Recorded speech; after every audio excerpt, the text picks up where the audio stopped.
Le cours de répression des infractions économiques et du terrorisme, criait, n'a pas violé la Constitution en prolongeant la détention provisoire du requérant Tidjani Amadou à la prison d'Akpro-Missérété.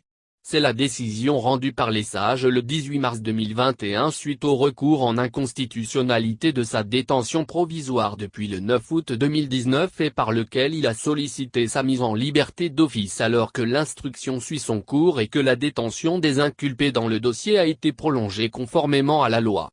Découvrir les arguments de la haute juridiction. Décision DCC 21-094 du 18 mars 2021. La Cour constitutionnelle.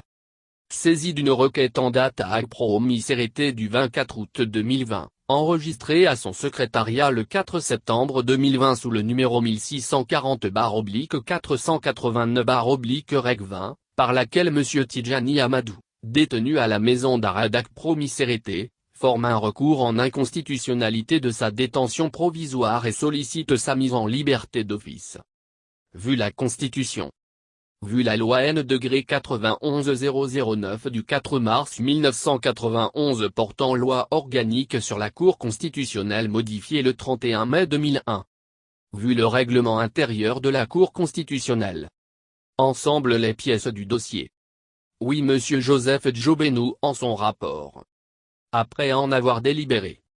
Considérant que le requérant expose qu'il est détenu à la maison d'arrêt d'Akpro-Missérété depuis le 9 août 2019, que depuis son incarcération, sa détention provisoire n'a pas été prolongée en violation de l'article 147 alinéa 6 du Code de procédure pénale, qu'il sollicite sa mise en liberté d'office. Considérant qu'en réponse, le président de la Chambre des libertés et de la détention de la Cour de répression des infractions économiques et du terrorisme, criait, indique que le requérant, sur qui plane une présomption grave d'acte de terrorisme, a participé en bande organisée, dans une localité de Paouignan, à une opération d'enlèvement d'un citoyen qui n'a été libéré qu'après le paiement d'une rançon d'1 500 000 de francs CFA, qu'interpellé, le chef de la bande, M. Aboubakar Mouhamadou, a reconnu les faits et cité ses complices dont le requérant, M. Tidjani Amadou, que ce dernier a été arrêté et mis sous mandat de dépôt le 9 août 2019, que depuis, l'instruction suit son cours et la détention des inculpés est prolongée conformément à la loi. Vu les articles 7. 1. D. de la Charte africaine des droits de l'homme et des peuples et 147 alinéas 6 et 7 du Code de procédure pénale. Considérant que si l'article 7.1. D. de la Charte africaine des droits de l'homme et des peuples dispose que toute personne a le droit d'être jugée dans un délai raisonnable par une juridiction.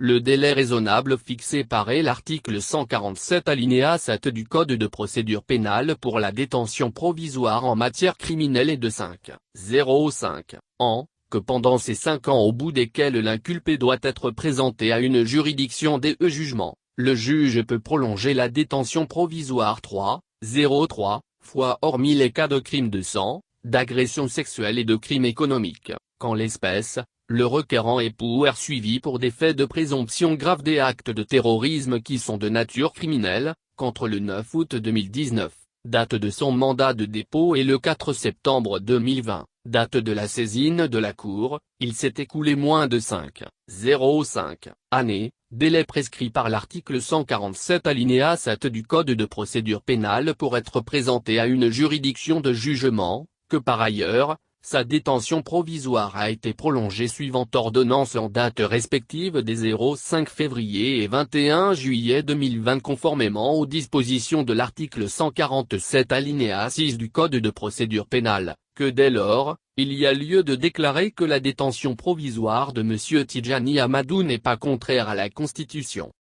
En conséquence, dit que la détention provisoire de M. Tidjani Amadou n'est pas contraire à la Constitution.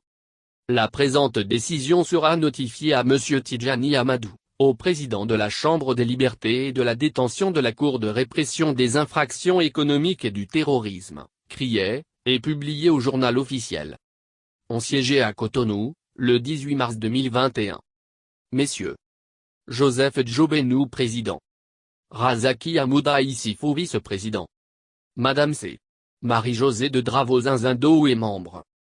Messieurs André Katari membre. Fassassi Moustapha membre. Sylvain M. Nouatin membre. Rigobert Ahazon membre. Le rapporteur. Le président. Joseph Djobenou.